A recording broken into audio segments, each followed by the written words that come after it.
So I was shopping this weekend in Long Island, specifically a mall called the Walt Whitman Mall. I was just helping my mom find a bag for a party that she's attending. We were shopping at Kate Spade, you know, like the nice fashion brand for women. They have nice bags, etc. So I helped her pick out a bag and then we went along our way. But while walking through the mall, I got distracted by this sign.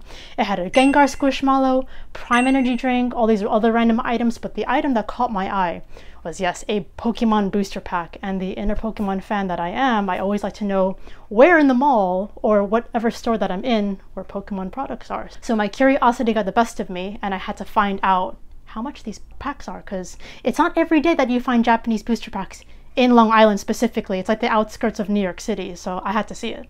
We went into the store and the first thing I saw was Mr. Beast chocolate bars being sold for $12.99. Browsed the store a little bit, saw the Squishmallows, and I was like, oh, maybe I could actually buy one. Jay likes Gengar. The price was $49.99.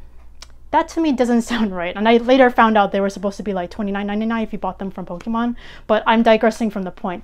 I went straight to the back. There was a whole wall of Pokemon cards. I wish I filmed this. I didn't get a chance because, you know, stores sometimes get really sensitive about filming. And actually they were behind the counter where, you know, the store people are. So I didn't want to cause a scene.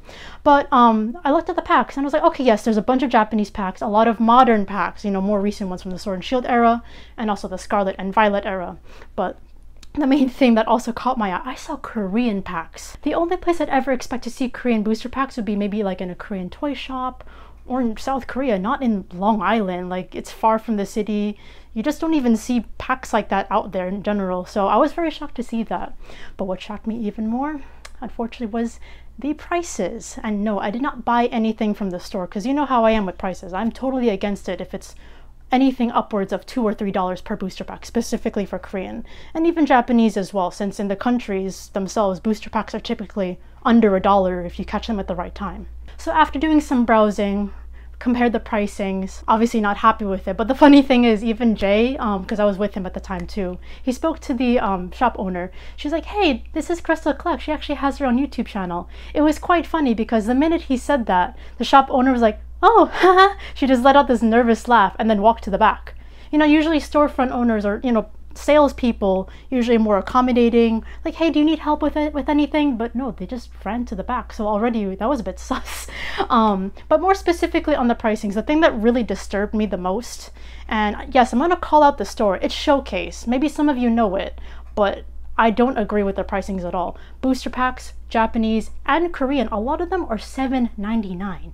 Guys, that is crazy. If you multiply that by 30, that's gonna be around like $300. Like, that's never okay, even after international shipping. And also the thing that disturbs me the most as well is the fact that Japanese cards or packs and also Korean booster packs are priced the same. If you look online here, I actually have some footage here. I actually browsed their website as well because this really enraged me.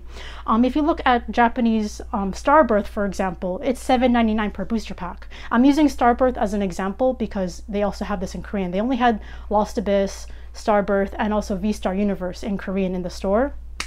So basically, Starbirth is also $7.99. And if you guys have watched my Korean Pokemon openings, you know already I've compared Korean and Japanese cards, as Korean would be dollar pizza versus Japanese cards would be like brick oven pizza. As a comparison, there's an obvious quality difference. Pull rates are different. Korean booster boxes do not guarantee an SR. So for them to also price them the same, it's a big no-no because obviously quality difference, different pull rates, why would you do that? And also the biggest problem is as well, the pack art is the same. And in my opinion, I don't think they did a great job differentiating the languages. At least put a flag so it's obvious for people because they just put everything together. That's another problem I have sometimes with these stores.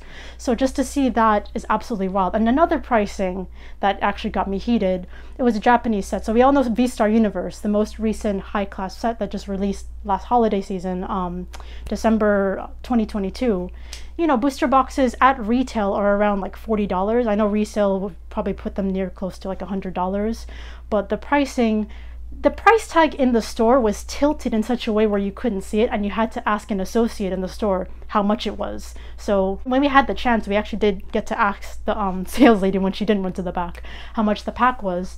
It was $29.99. Again, I wish I could show you. Actually, no, I have a screenshot from the website so you guys can see I'm not bullshitting about this. $29.99. That is almost the price of a booster box. I get it, usually, you know, if packs are maybe like $10, even like $8, it's, you know, that's already pushing it, but $29.99? That's only worth it if you pull like a God pack, but the chances of that happening are so slim that it's not even worth trying. And also, I did a little bit more research on Korean V-Star Universe packs because I didn't get to really observe the price in the store. I was too rattled by the $29.99 for Japanese. On the website of Showcase, it says it's $9.99. Okay, that's a little bit more reasonable. It's still out there. It shouldn't honestly be more than $6 because again, it's Korean. Quality is not there. I think the pull rates for the high class sets are a bit better, but still, I don't want to guarantee anything. But I just find it funny how V-Star Universe in Korean and Japanese have an obvious price difference. $9.99 for Korean, $29.99 for Japanese. But how come Starbirth in Korean is the same price as Japanese Starbirth, both $7.99? Like, what's going on here? Like, I don't think these people even know what they're selling. And again, this is why I emphasize to you guys, really should know the differences. You don't have to know the languages, but at least know that Korean and Japanese are completely different languages. You're not going to tell me that Italian, German, and Spanish are all the same language. Obviously not. Same thing with Chinese, Korean, Japanese, etc. And it's even more important here because Korean cards really have their own specific card stock. I really have to emphasize Pokemon Korea are their own entity. Yes, they are part of Pokemon, but they are different from Pokemon Japan, like how Pokemon International is different from Pokemon Japan. They run their own marketing, etc. And the card printing is their own card stock. Like Korean Pokemon card stock is not the same as any other language. I'm telling you right now.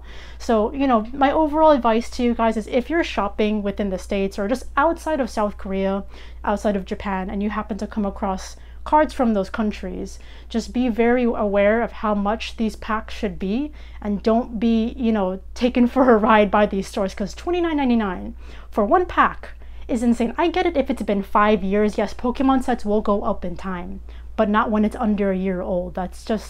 That doesn't make any sense. And funny thing too is, I'm going to show you guys right now as well, the website, it even says that the Japanese packs, Scarlet and Violet EX, which just came out this year, were already priced at $14.99. I find it funny how now they marked it down to $7.99 because I did check it over the weekend. I didn't get to take a screenshot, but I remember it saying $14.99. I'm like, why is it more expensive online than in the store? So guys, just please be aware. And I do see people buying it because there are reviews left online.